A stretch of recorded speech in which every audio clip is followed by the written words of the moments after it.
გახება. ბატონო დავით. დადგა ჟამი ჭეშმარიტების. არ დადგა ჟამი ჭეშმარიტებისა. ხალხი თითქმის ჩაიშალა ამ ხორცში. ხედავ? მაგრამ თავის წვენი გაუშვა ახლა, ხო? გაუშვა, მაგრამ ნახე. ებრაელები ამაზე არ გაჩერდნენ. და ზემოდან დაუშვეს პაპრიკა და აი ეს სუნელები სულ ყველანაირი. ნუ რაც გინდათ ის გაუკეთეთ, რაც გესიამოვნებათ. ეს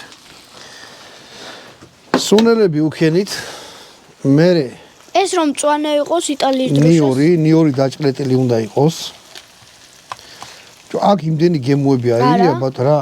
ეს რომ მწვანე იყოს იტალიის დროშა არ გამოდის? კი ბატონო. აჰა, ნიორიც დავაყარე. აი ეხლა დადგა ჟამი ჭეშმარიტებისა. ეხლა ავიღებ ერთ ჭიქა წვენს იმისი რა ქვია, ბროწეულის.